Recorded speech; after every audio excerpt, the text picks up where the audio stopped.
এই ভিডিওতে আপনাদেরকে নিয়ে যাব নতুন একটা ডেস্টিনেশনে, যেটা রেগারুন থেকে স্টার্ট করলাম।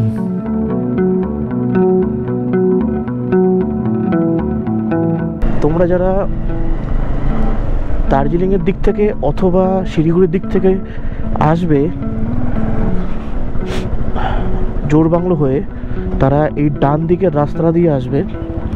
এই ডান দিকের রাস্তাটা থেকে এসে মানে এই রাস্তা দিয়ে ঢুকতে হবে। এটা হচ্ছে থার্ড মাইলের রাস্তা, থার্ড মাইল আর রেগারুনের রাস্তা। আর বাঁ দিকে চলে যাচ্ছে, মানে আমার বাঁ দিকে এখন যে রাস্তা যাচ্ছে সেটা যাচ্ছে পেশক রোডের দিকে, মানে লামাহাট্টা হয়ে তিস্তা বাজারের দিকে চলে যাচ্ছে। আর সামনের দিকে যে রাস্তাটা নিচের দিকে যাচ্ছে সেটা যাচ্ছে মংপুর দিকে। তো আমরা এখন চলে যাব মংপুর দিকে এখান থেকে। এই আর উপরের দিকে রাস্তাটা রিজার্ভ একটা ব্যাপার আছে। ধরে নিলাম এখন মংপুর রাস্তা। এখান থেকে মংপো মোটামুটি 17 কিলোমিটার। সুন্দর আঁকাবাঁকা পথ দিয়ে যেতে যেতে তারপর পৌঁছে গেলাম মংপো। মংপোতে কিন্তু এবার যাচ্ছি একটা নতুন ডেস্টিনেশন, যেটার নাম হলো লাবদাবস্তি। মংপো আপনা আপনি একটা ঐতিহ্যময় জায়গা, যেখানে রবীন্দ্রনাথ ঠাকুরের একটা বাংলো রয়েছে, তার সাথে কুইনাইন ফ্যাক্টরি থেকে শুরু করে অনেক কিছুই রয়েছে। তোমরা যারা মংপো বেড়াতে আসতে চাও তারা কিন্তু অবশ্যই মংপো একবার সাইট সিইংয়ে রাখতেই পারো, অথবা স্টে করেও দেখতে পারো। তো চলে এলাম প্রথমেই সিরেল বাংলো এবং সেখান থেকে লাবদাবস্তির দিকে। So road update is, this is upper Labdabasti road and this is the lower Labdabasti road. এখন এই নিচের দিকে আমাদেরকে যেতে হবে, গিয়ে সাঙ্গে হোমস্টে। বাহ, লো সাইডের ভিউটা কিন্তু বেশ ভালো। দেখা যাক কীরকম এক্সপিরিয়েন্স হয়। মানে অনেকদিন অনেকটা হাইটা থেকে আসলাম, খুব ঠান্ডা ওখানে। এখানে হয়তো অতটা ঠান্ডা থাকবে না, কিন্তু এটা মানে এটাই দরকার ছিল, একটু একটু একটু ওয়ার্ম দরকার ছিল আমার। তো এখানে গাড়ি রেখে নিচের দিকে যেতে হবে এইভাবে।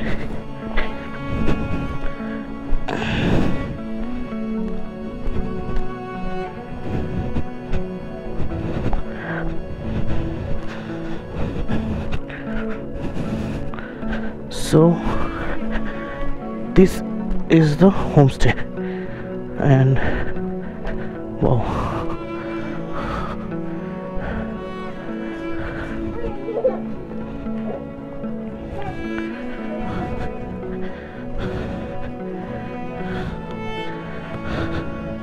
जी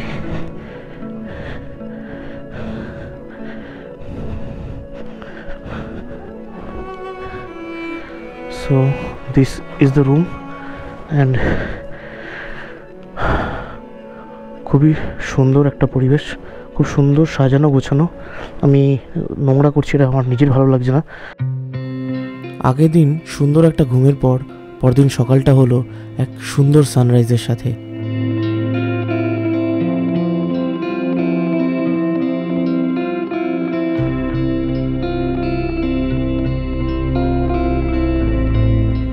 লোয়ার লাবদাবস্তি এমনই একটা সুন্দর জায়গা, যেখান থেকে হয়তো কাঞ্চনজঙ্ঘা ভিউ নেই, কিন্তু তোমরা খুব সুন্দর একটা সূর্যোদয় দেখতে পাবে। তার সাথে রয়েছে নাম না জানা নানান পাখির ডাক।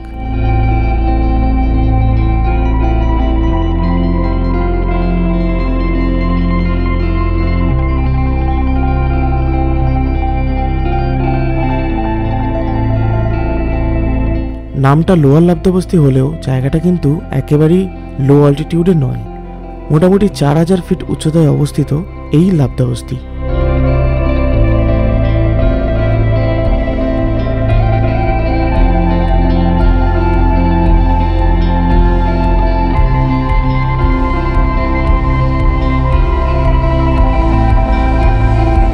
লাবদাবস্তিতে মূলত দুটো পার্ট আছে, একটা লোয়ার লাবদাবস্তি আর একটা আপার লাবদাবস্তি।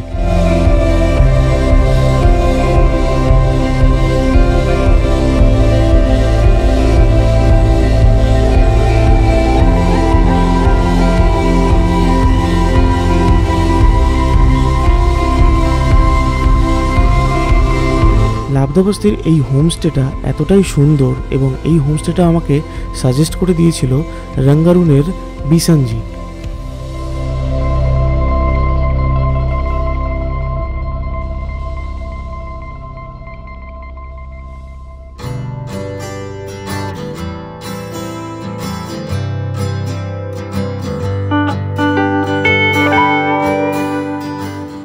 আমি এই হোমস্টেটা এসে একটা সুন্দর অফবিট ফিল পেয়েছি। এখান থেকে বেশ কিছু সাইট সিইং রয়েছে।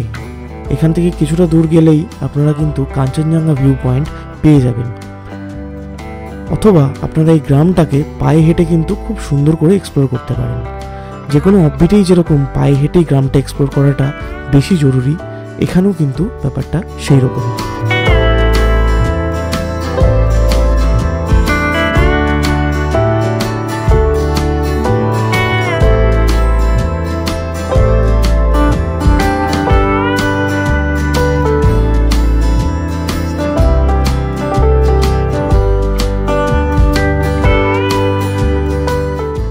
আপনারা যারা আসছেন তারা কিন্তু অবশ্যই পায়ে হেঁটে গ্রামটাকে ঘুরে দেখবেন, এবং এখানকার যারা স্থানীয় লোকেরা আছেন তারা কিন্তু আপনাদেরকে এখানকার যে স্থানীয় জিনিসগুলো রয়েছে, ভিউ পয়েন্ট রয়েছে, সেগুলো কিন্তু আপনাদেরকে খুব ভালোভাবে ঘুরিয়ে দেখাবে।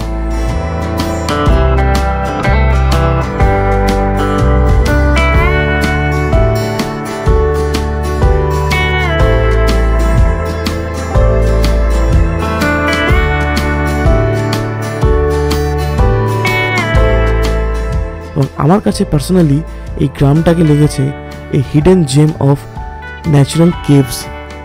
তো চলুন, সামনে আরও অনেক কিছু দেখতে পাবেন, ভিডিওটা শেষ পর্যন্ত দেখতে থাকুন। অনেক কিছু দেখাবো আপনাদেরকে এই গ্রামে কী কী সাইট সিইং রয়েছে এবং তার সাথে কেভসগুলো কীরকম।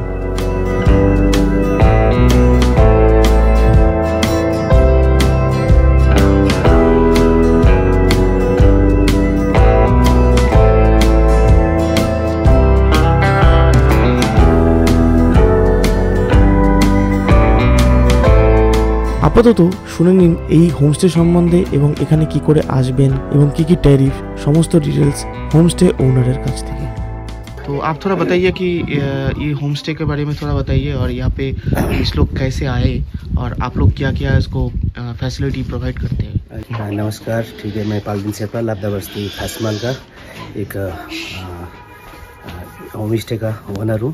हमारा पास तो एक व्यू पॉइंट है और शिवा मंदिर, और फिर वहाँ संतार का झाड़ वगैरह। बस आपका होम स्टे के बारे में थोड़ा बताइए। हमारा होम स्टे का नाम है, अभी तो बोर्ड हमने बनाया नहीं है, तो हमारा होम स्टे का नाम बिलोंग करता है सांगे शेरपा, सांगे होम स्टे, सांगे हम लोग दे रहे हैं।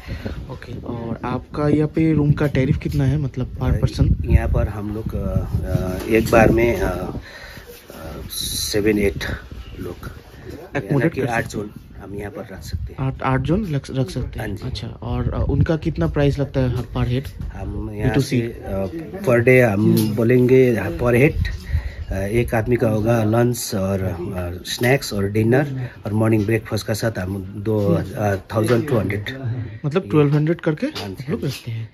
ओके, और यहाँ पे गेस्ट लोग जब आएंगे तो कैसे आएंगे, मतलब जो ट्रैवल वगैरह करेंगे तो ट्रैवलिंग का कैसा है, मतलब गाड़ी कैसे मिलता है? ये सब फैसिलिटीज है यहाँ से, हमको फ़ोन करने से, कॉन्ट्रैक्ट करने से मैं आप। अच्छा, आप लोग वो सब बुकिंग कर देते हो, तो आप लोगों के यहाँ पे आपका रिजर्व गाड़ी का कितना लगता है? एनजीपी से, एनजीपी जलपाईगुड़ी एनजीपी से यहाँ पर आपको 3000 का होगा मेरा ख्याल। 3000 का होगा? हाँ जी। अच्छा, और अगर कोई गेस्ट शेयर गाड़ी में आना चाहते, मोंगपो तक का शायद शेयर गाड़ी मिलता है, मोंगपो तक अगर आ जाएंगे तो आप वहाँ से टेकअप करें, उसका कितना लगता है, मतलब यहाँ से तो यहाँ लाने से और नॉलडर तक, वहाँ से यहाँ तक 500 में आ जाएगा। ओके, कितना मतलब कितने लोगों के लिए वो छोटा गाड़ी होगा या बड़ा गाड़ी होगा? अभी तो वो कितना जोन है ये देखना पड़ेगा ना, अभी 10 जोन आएगा तो बड़ा गाड़ी भेजना पड़ेगा। हाँ, वही तो एडजस्टमेंट भी करना है। और छोटा गाड़ी में 3-4 लोग आए तो अल्टो वगैरह नहीं, वो तो ठीक है, मतलब वो दोनों का ही सेम प्राइस है या फिर थोड़ा बड़ा गाड़ी होने से थोड़ा ज्यादा लगेगा, छोटा गाड़ी में 600 होगा, बड़ा गाड़ी थोड़ा स्पेशियल है तो 600 होगा, छोटा गाड़ी 500 ले लेता है। ओके, ठीक है। नमस्कार, मेरा नाम वंगचन शेरपा। ओके, और मेरा भी यहाँ पर छोटा एक होम स्टे है। अच्छा, और वो मेरे होम स्टे का नाम है शेरपा होम स्टे। और लाब्दा बस्ती का खासियत क्या है, लाब्दा बस्ती में अभी अभी ज़्यादा नहीं हुआ है, 5-6 वर्ष हो गया, तो यहाँ पर छोटा मोटा होम स्टे बन रहा है, ऊपर में है, उधर में मंडल गांव बोल के उधर में भी है। और यहाँ का खासियत लाब्दा बस्ती में ये लाब्दा खासमल है। और यहाँ पर आने के लिए जितना भी टूरिस्ट लोग हैं, बाहर से आते हैं, हमारा गेस्ट लोग, नालीडाड़ा बोलता है, हमारा जंक्शन है नालीडाड़ा। नालीडाड़ा से यहाँ पर आने में 400-500 ऐसे लगता है, ज़्यादा किलोमीटर भी नहीं है, 8 किलोमीटर है। नालीडाड़ा टू सीरियल बंगलो, और सीरियल बंगलो से यहाँ पर 2 किलोमीटर है। और यह लापदा बस्ती घुसते ही, लापदा बस्ती में 100 वर्ष से भी ज़्यादा हो गया। यहाँ पर शिव मंदिर है, एकदम ये ओरिजिनल है, नेचुरल है। वहाँ पर पत्थर का अंदर में भी घुस सकते हैं, वहाँ पर ऐसा जगह है। और यहाँ पर है होम स्टे, मोटा मोटी यहाँ पर 10 ठो है लापदा बस्ती में होम स्टे। आइएगा ज़रूर हम लोग का ये सांगे होम स्टे में। और अभी 2-3 महीने के बाद हमारा वो नाम चेंज होगा होम स्टे, और शेरपा होम स्टे बनेगा उसमें। এরপর ব্রেকফাস্ট করে বেরিয়ে গেলাম কিছু কচিকাঁচা এবং একজন বয়োজ্যেষ্ঠ ব্যক্তির সাথে গ্রামটাকে ঘুরে দেখতে। ওনারা আমাকে নানান কিছু দেখিয়ে, নানান অলিগলি পাহাড়ি রাস্তা দিয়ে শর্টকাট রুট ধরে আমাকে নিয়ে গেল বেশ কিছু সাইটসিং তথা কেভসগুলো দেখাতে। অফবিটে এই ধরনের হাইকিং করতে আমার কিন্তু খুব ভালো লাগে। আপনারাও যারা আসবেন তারা এই রকম জিনিসটা ট্রাই করবেন, খুব ভালো লাগবে আশা করছি।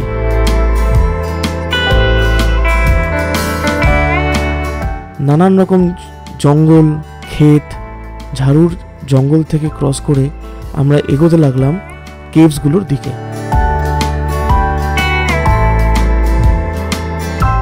বেশ কিছু কেভস দেখে আমি নিজেই হতবাক। কেভসগুলো কিভাবে যে তৈরি হয়েছে তা কেউ জানে না। এর মধ্যে নানান রহস্যময় কেভসও রয়েছে, তেমনি তার সাথে রয়েছে কিছু স্পিরিচুয়াল केव्स। चलून সেগুলো দেখে নিন একে একে। इसमें नाग पूजा करता है ना। हाँ। नाग का पूजा करता है यहाँ पर। हाँ। वो उधर भी है, वो ऐसा वाला पत्थर आ गया ना, पत्थर के नीचे। हाँ हाँ, उसमें वो शिला है, वहाँ भी है शिव मंदिर वो है। शिव मंदिर बोला। और इस ये है नाग मंदिर। नाग मंदिर।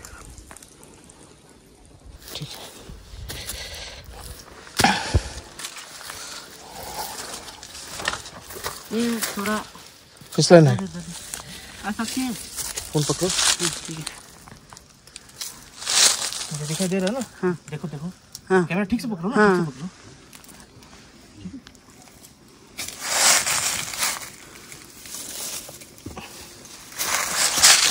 उतरेंगे कैसे यहाँ पे? फिसलते फिसलते उतर जाएंगे। हाँ।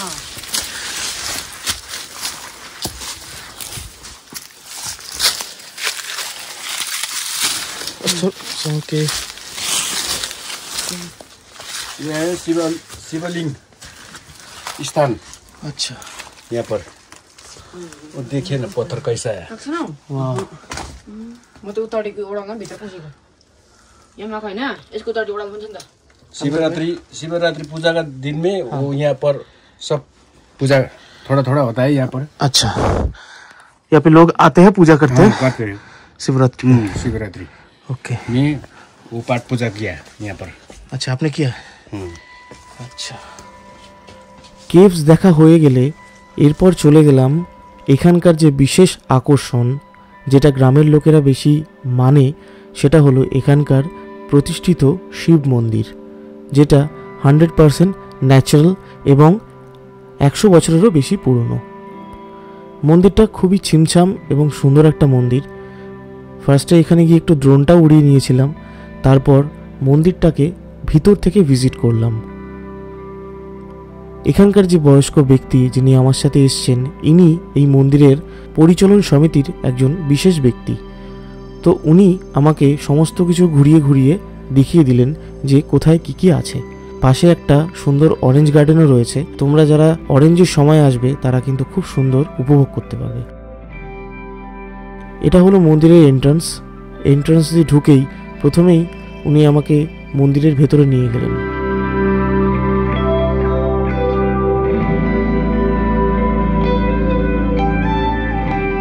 মন্দিরের প্রতিষ্ঠাতা 11/6/1961।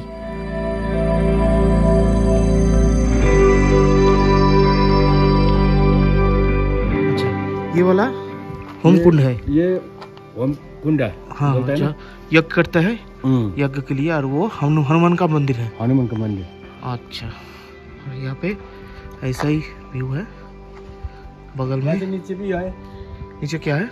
वो ऑरेंज गार्डन ना मंदिर। वो मंदिर, मंदिर का और एक पार्ट भी नीचे है। हाँ, वो नीचे से घूम के पूजा करके आता है ना, जंगल के अंदर। हाँ।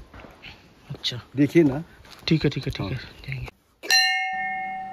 শিব মন্দির তো অবশ্যই, তার সাথে সাথে কিন্তু এখানে রয়েছে নানান রকম দেবদেবীর ন্যাচারাল মূর্তি।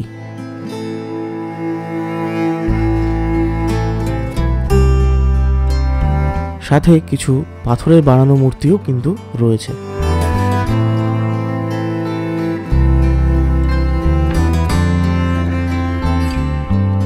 জায়গাটা খুবই সুন্দর। এই পর্যন্ত কিন্তু গাড়ির জন্য পাকা রাস্তা আসে, তারপর আর কোনো রাস্তা নেই। তারপর চলে গেলাম বেশ কিছু এখানকার ন্যাচারাল মন্দির বা সুড়ঙ্গ দেখার জন্য, সাথে কিছু কেভস।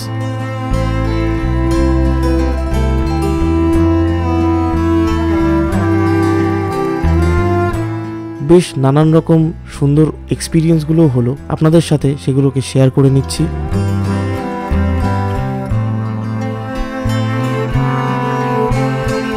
তবে একটা কথা বলবো, যারা এখানে আসবেন একটু সাবধানে এই এক্সপিরিয়েন্সগুলো করবেন, মাথা বাঁচিয়ে।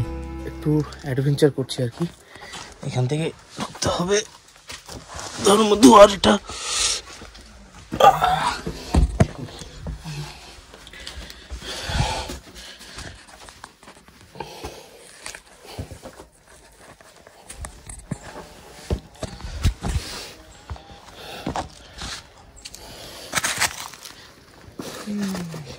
इसको पकड़ो थोड़ा।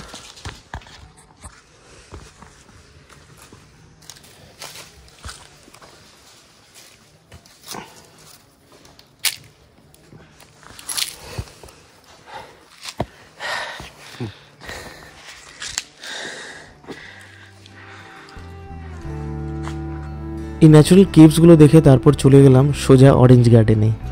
বুঝতেই পারছেন, অরেঞ্জ গার্ডেনে যাব আর অরেঞ্জ না খেলে হয়? এত সুন্দর সুন্দর অরেঞ্জ দেখে মনটা জাস্ট ভরে গেল।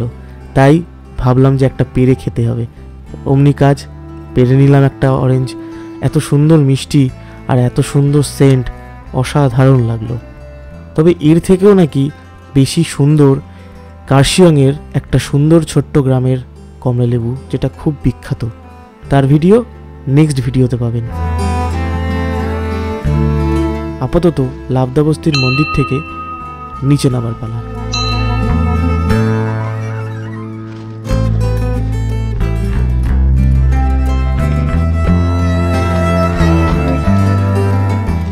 যে ফোনের স্টোরেজ ফুল হয়ে গেছে, তো ওটাকে আবার ক্লিন করতে হবে আমাকে। দ্যাটস ওয়াই আমি আবার গোপ্রো নিয়ে চলে এসেছি। তো ভাবছি গোপ্রো দিয়েই বাকি শ্যুটটা কমপ্লিট করবো, আর ফোন ইউজ করবো না। তো এখন এখানে এসেছি, এ বাড়িতে জল টল খাবো, খেয়ে আবার বেরিয়ে যাবো। লেবুগুলো অনেকটা উপরে হওয়ায় এবং আমার ফোনের চার্জ শেষ হয়ে যাওয়ায় কাছ থেকে দেখাতে পারলাম না কতটা বেশি লেবু রয়েছে। এই বাড়িতে অনেক মৌমাছিরও চাষ করা হয়েছে, যেগুলো এখানকার খুবই ন্যাচারাল একটা সুন্দর মধুর উৎস।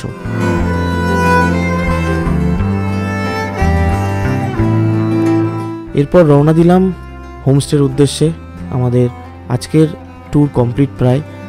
যাওয়ার পথে ঘুরে ঘুরে নানান দিকে নানান পাখির ছবি তোলার জন্য আমি লক্ষ্য করছিলাম কোথায় কি পাখি রয়েছে, এবং এখানকার যে স্থানীয় মানুষরা তারা আমাকে নানান জিনিস দেখাতে দেখাতে হোমস্টেতে নিয়ে গেল। ক্রাউড মাছের চাষও রয়েছে, সেগুলোও আমাকে খুব সুন্দরভাবে দেখিয়ে দিল।